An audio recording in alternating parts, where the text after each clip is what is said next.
Hello friends, today we are talking about Jan Resources Recycling. This company was recently listed almost 9 months back. They had given a fantastic 3-4 years CAGR, very good growth.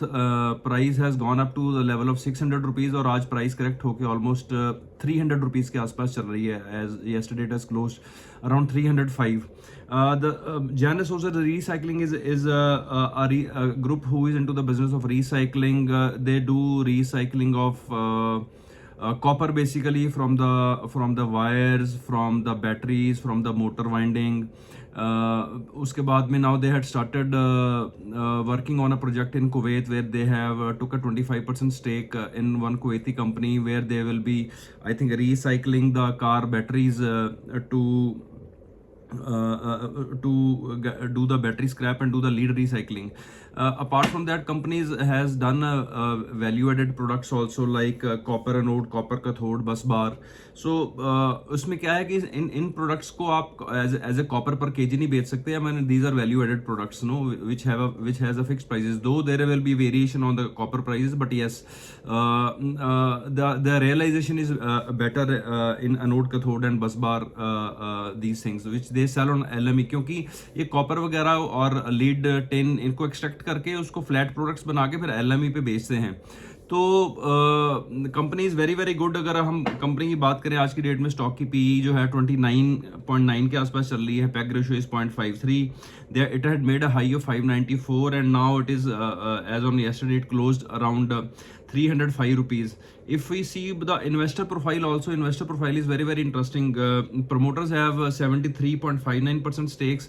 FIA इसकी 3% holding है और FIA में जो major नाम है वो FIA की 3% holding है. एंड देन DIs में जो मेजर नाम है मोतीलाल ओसवाल फोकस्ड फंड है. They have 4.2% stake. Motilal Oswal select opportunity fund, and then there are certain ace investors who are sitting in the stocks, Bengal Finance Investment and Suryavanshi Comtrade. आपको पता है ये आशीष किचोलिया जी की कंपनियां हैं जो, and he is a very astute, very respectable figure जिनको जो कि बड़ी एक undervalued companies को या बड़े ही niche business को pick करते हैं and then their stocks make a multi bagger returns. I mean, hats off. उनकी जो stock picking है, I really appreciate the way he picks the stock.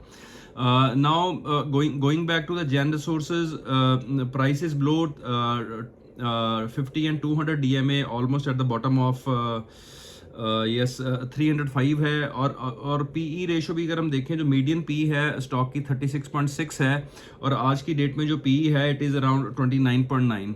So 30s looks like a good PE as well as the price is also corrected. So मेरे को लगता है कि stock is giving an opportunity those people who want to invest. की ऐसी ही pricing होती है, ऐसी situation when there is a kiosk, everybody is running away.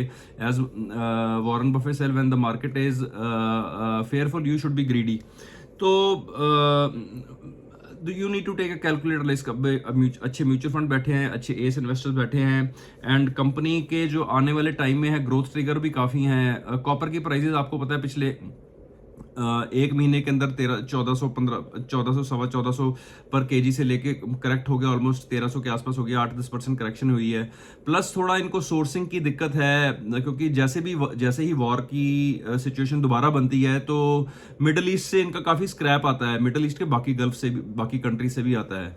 तो क्या है, जबलली पोर्ट है UAE का, जहाँ से ट्रांजिट में शिपमेंट आती है. अगर वहाँ पे माल नहीं उतरता तो आगे शिप्स आते नहीं है. तो रॉ मटेरियल जो प्रोक्योरमेंट में डिले होती है, इसी वजह से भी इनकी जो मार्जिन रियलाइजेशन है पिछली बार थोड़ी कम थी. कॉपर प्राइसेस की फ्लक्चुएशंस बहुत थी अगर लंदन मेटल एक्सचेंज के ऊपर देखेंगे आप तो एक बार LME की प्राइसेस स्टेबलाइज हो जाएंगी तो मेरे को नहीं लगता कि आने वाले टाइम में इस कंपनी को कोई प्रॉब्लम होने वाली है. It is to me it's a very good fundamental strong company. और दूसरी बात यह है कि कुवैत में इनकी जो स्ट्रेटेजिक इन्वेस्टमेंट इन्होंने करी है उससे क्या होगा कि इनको सोर्सिंग के लिए भी और प्रोडक्ट्स मिलेंगे वहाँ से एक्चुअली, क्योंकि बैटरी रिसाइकलिंग आगे नहीं करते थे, वायर्स, कॉपर. दूसरी बात यह है जो अहमदाबाद में नया प्लांट लगा रहे हैं उसके अंदर भी इन्होंने जॉइंट वेंचर किया किसी कंपनी के साथ में, जहाँ पे मोटर्स को, वायर्स को रिसाइकल करेंगे, उसके अंदर से कॉपर और एल्यूमिनियम एक्सट्रैक्ट करके then they will do. Prices normally hedge करते हैं, हेजिंग में इनकी कुछ प्रॉब्लम थी which they have corrected now कि going forward they do the some analysis and do the change in the hedging mechanism, ताकि इनके जो मार्जिन हैं वो सेक्रीफाइस ना हो। So keep this stock in your watch list.